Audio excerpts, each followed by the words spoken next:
Samajwadi party अपने गठबंधन के साथियों के साथ 80 में 80 सीटों पर भाजपा को हराएगी। तो भारतीय जनता पार्टी पूरी तरीके से सर्वनाश कर दिया है, इसलिए जनता चाह रही है कि बीजेपी से मुक्ति मिले।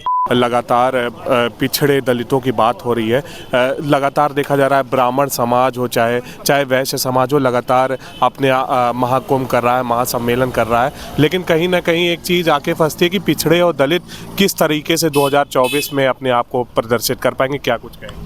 देखिए, समाजवादी पार्टी सभी वर्गों की पार्टी है, सभी धर्मों, सभी जातियों, सभी महापुरुषों को मानती है। समाजवादी पार्टी एक ऐसी पार्टी है जो समतामूलक समाज बनाने की बात करती नहीं, करके दिखाती है। जब जब समाजवादी पार्टी को मौका मिला है, चाहे केंद्र की सरकार हो चाहे राज्य की सरकार हो, समाजवादी पार्टी ने इक्वलिटी, समानता पर काम किया है। आर्थिक गैर बराबरी को दूर करने का प्रयास पूरी तरीके से समाजवादियों ने किया है। इस देश की आज़ादी को भी समाजवादियों ने ही दिलाया है। इस देश के लोकतंत्र को भी समाजवादी पार्टी के ही लोगों ने बचाया है। हमारे स्वतंत्रता संग्राम सेनानी, हमारे लोकतंत्र के रक्षक जयप्रकाश नारायण जी का भी JPNIC यहाँ पर एक सेंटर बना। वो JPNIC लगभग 1000 करोड़ का समाजवादी पार्टी ने बनाया कि समाजवादी पार्टी लोकतंत्र पर भरोसा करती है। भारतीय जनता पार्टी का लोकतंत्र पर भरोसा नहीं है, इसलिए भारतीय जनता पार्टी जानबूझ करके जाति धर्म के मुद्दे छेड़ करके लोगों को भरमाना चाहती। महंगाई बढ़ती जा रही है, लगातार महंगाई बढ़ती है, जिससे हर वर्ग परेशान है, चाहे वो ब्राह्मण लोग हों और चाहे वो दलित लोग हों। सब लोग महंगाई से पीड़ित हैं। सब लोग चाहते हैं कि महंगाई कम हो, सबको बराबरी का हक मिले, सबके बच्चों को अच्छी शिक्षा मिले, स्वास्थ्य व्यवस्था अच्छी हो। इस प्रदेश की तो पूरी तरीके से स्वास्थ्य व्यवस्था चौपट हो गई है। तो भारतीय जनता पार्टी पूरी तरीके से सर्वनाश कर दिया है, इसलिए जनता चाह रही है कि बीजेपी से मुक्ति मिले। सर, एक और सवाल रहेगा, जिस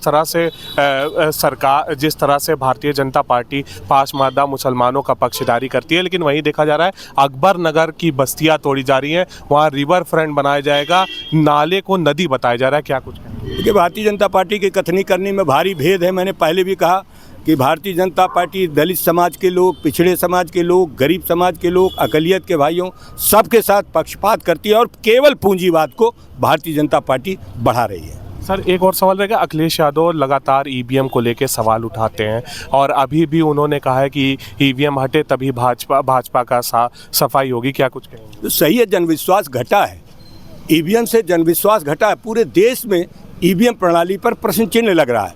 जनता आवाज़ कर रही है कि EVM पर छेड़छाड़ होती है, इसीलिए समाजवादी पार्टी ये चाहती है कि भाजपा हटे तो EVM भी हटे।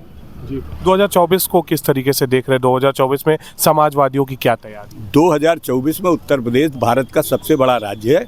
यहाँ 80 लोकसभा है। समाजवादी पार्टी अपने बूथ स्तर के संगठन को मजबूत करके समाजवादी पार्टी अपने गठबंधन के साथियों के साथ 80 में 80 सीटों पर भाजपा को हराएगी।